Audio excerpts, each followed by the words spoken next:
Hello everyone! Today will be an experimental video dedicated to repairing a car amplifier. In this video, we will thoroughly examine the construction of budget car amplifiers, look at their main components, as well as common malfunctions, diagnostic methods, and repairs. If you like this video, you can support it by leaving a comment, and videos of this kind will be released more often.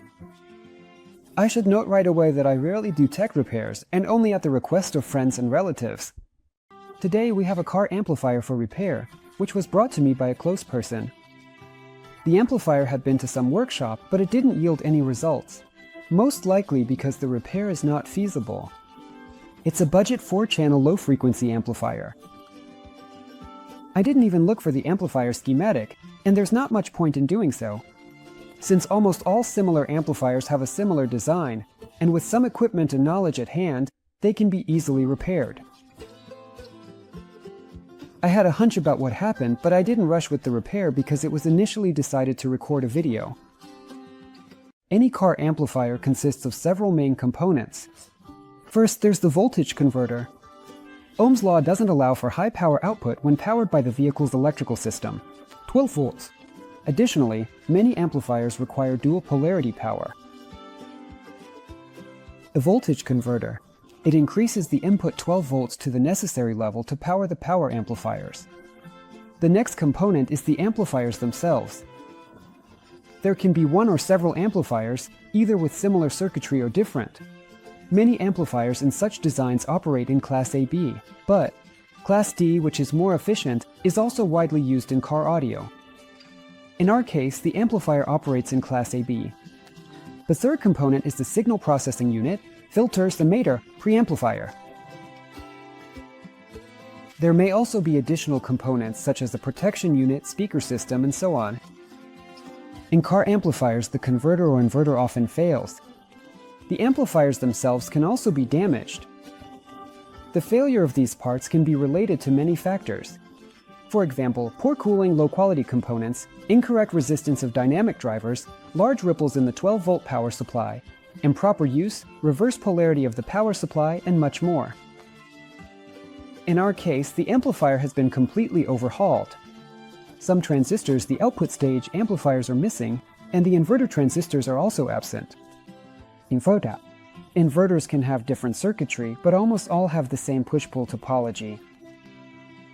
Any inverter of this type consists of a signal generator or PWM controller, which through a driver, or directly, controls the power, usually in channel MOSFETs, which in turn drive the pulse transformer. The voltage on the secondary winding of this transformer is higher than the supply voltage.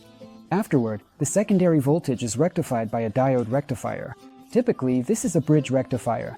It is smoothed by capacitors and then fed to the amplifiers. In most budget amplifiers, and not only budget ones, the TL494 PWM controller is used in the inverter. Or its analogs like the K7500, in our case, a more advanced PWM controller, the SG3525, is used. It generates a sequence of rectangular pulses that control the field effect transistors. The latter is absent in our case. The number of inverter switches and transformers can be greater. Everything depends on the amplifier's power. At the very beginning of the repair, it's necessary to check the input fuse in the diode, which serves as protection against reverse polarity for integrity. If they are intact, we did further. By the way, this particular amplifier doesn't have an input fuse. Perhaps it was on the power wires. Next, we thoroughly inspect the board for burnt components, swollen capacitors, blown traces, cold solder joints, and ring formations. Cracks on the board. Here, I would like to express my personal opinion about this amplifier. I added this part later, after the main script was already written. In general, throughout my practice, I've repaired many amplifiers and have seen both good and bad ones. But with such, pardon me, uniquely crappy equipment, I have not yet encountered. The fact that the technician messed up the board and tore off several traces is one thing, but the amplifier itself is designed damn poorly. Extremely low-quality solder mask, which has peeled off in places, and the leads of many components are bent. and the mask is the only barrier preventing them from shorting with adjacent traces. Small vibrations can cause severe short circuits. And such a wrinkled solder mask, a consequence of process violations during wave soldering of components. There were a lot of annular cracks on the board, which require a lot of time to solder properly. Complete lack of protection for both the inverter and the acoustics. There's not even a fuse here. There are 4 channels of the low-frequency amplifier here. And for their power supply, there's a pathetic block of capacitors with a total capacitance of less than 1500 F per rail. And it's actually funny because the operating frequency of the inverter is not very high. There's no power input filter at all. Half of the board is free, and these areas could have been used to install filters and protections. The most surprising thing is that everything here is skimped on. But in the audio circuits, there are rather expensive capacitors from Vima. I can't say anything about the audio characteristics, but I really didn't like the design solutions, and I wouldn't recommend purchasing such an amplifier. And now let's continue. We deolder the converter transistors and check them, preferably with a transistor tester. In my case, these transistors are completely missing, so I'll just prepare new ones, but they don't need to be installed yet. Now we need a laboratory power supply, where we need to set the voltage to 12 to 14 volts and limit the current at level A. We apply power to the amplifier input. Don't forget to apply the positive to the REM terminal for startup.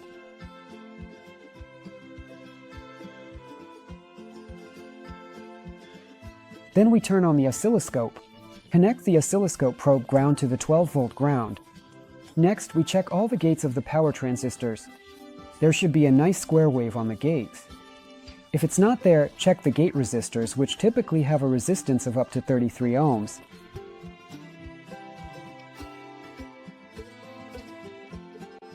We check the signal up to these resistors.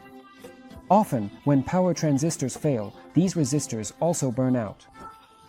If the resistors are intact but no signal reaches them, we dig further.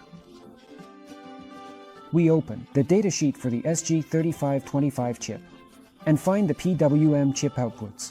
These are pins 11 and 14, output. We check for a square wave on these pins. If it is absent, we switch the multimeter to DC voltage measurement mode. We check the power supply on the chip itself. Pin 12 is ground, 13 and 15 are positive. If the voltage is absent, we check the circuit, power supply positives, and the chip. In some cases, a low-power diode and a limiting resistor may be present on the positive power supply of the PWM controller. It is necessary to check their integrity. If everything is fine, the chip has power, but there is no signal, and the protection indicator on the amplifier itself is not lit, then confidently replace the PWM chip. By the way, many converters have a protection system. In this case, I did not find this useful component, which is not good. After replacing the chip, it's also worth checking the driver transistors if they are present. Perhaps they were the reason the chip failed. Now, we apply power to the amplifier input again. We limit the current to 1A, although it can be less. The power transistors of the inverter do not need to be soldered in yet. We ensure that control signals appear on all gates. Here, every 2 transistors are parallel to increase the inverter's power. In general, in such inverters, any N-channel field effect switches with a drain source voltage from 40 to 100 volts can be used. Among the inexpensive and popular options, transistors RFZ 44, 46, 48 are excellent choices. And if you need something more powerful, then RF3205 is a good option. Of course, there are many other equivalents, including more advanced ones, but these transistors are easier to find. They cost next to nothing, can be used in almost any inverter, and will work without issues. When choosing transistors, pay attention to both the drain source voltage and the on resistance, and also to the drain current of the transistor. The on resistance should preferably be less than 10 ohm. The lower, the better. And the drain current should be from 40A. Here, the more, the better. To start, you need to solder just one pair of keys, so you don't burn all 4 if something goes wrong. But don't turn on the inverter yet. In our case, there is definitely a problem with the amplifiers, of which there are 4 here. We need to check the operation of the inverter, but we need to remove everything after the secondary winding of the transformer so that a burnt diode bridge or amplifiers don't interfere with us. If there are technical jumpers on the board, you can simply remove them, but it's better to deolder them. Diode rectifier. It can be built either on 4 separate diodes, as in our case, or on diode assemblies. Typically, there are 2 of them. After desoldering, the diodes also need to be checked, although they fail relatively rarely. Next, after the entire secondary circuit is disconnected, the inverter can be started. The current on the laboratory power supply must be limited to about 1A. After starting, the inverter will consume some current, usually from a few tens to several 100 milliamps. It all depends on the power of the inverter and the overall design. Voltage will appear on the secondary winding. A regular multimeter cannot adequately display this voltage because the inverter, firstly, operates at frequencies of several tens of kilohertz, and secondly, the pulse shape is rectangular, while regular multimeters are designed for sine waves. An oscilloscope comes to the rescue, or a good true RMS multimeter that can operate at frequencies of 30 kilohertz and above. As we can see, the inverter is fine, so we can solder the rectifier back in place and move on to diagnosing the power amplifiers. First, the powerful resistors in the emitter circuits of the transistors in the output stage are checked. These are usually wire wound resistors rated at 2, 3, or 5 watts, with a resistance of less than 1 ohm, so they can be checked with a regular continuity test. In this case, a pair of resistors have been replaced and have a resistance of ohms, while the others are not as critical, but it's advisable to replace them. If the resistors are intact, then the power transistors in the output stage are checked. For greater accuracy, it is advisable to deolder them before testing. Next, all low-power transistors and Zener diodes are checked, as well as low-resistance low-power resistors with resistance from a few ohms to 100 to 330 ohms. Higher resistance ones rarely burn out. Zener diodes are mainly intended for forming the power supply of the differential stages of the amplifier. There are also parametric voltage stabilizers on the board. These are usually bipolar. They generate a reduced voltage to power the filter block. In our case, composite transistors are used as power switches for the amplifier, and some of these transistors are missing. We buy new ones and install them on the board. Next, we install all the thermal pads, apply thermal paste, and attach all the power transistors to the heatsink, which also serves as the casing. Beforehand, we clean the flux off the board to make everything look neat. Now we start the amplifier, again limiting the current to about A. We take an average dynamic speaker with a resistance of OHM and connect it to the amplifier's output. Next, take a metal object and touch each of the inputs in turn until you hear a characteristic sound. In the same way, check the other channels of the amplifier. Then you can send an audio signal and fully test the amplifiers. At this point, the current on the laboratory power supply needs to be increased. Run the amplifier for a certain period of time. Don't forget to check all operating modes and connections. Next, fully assemble it. At this stage, you can already connect it to a car battery. Fully load all the amplifier channels and run it at full capacity.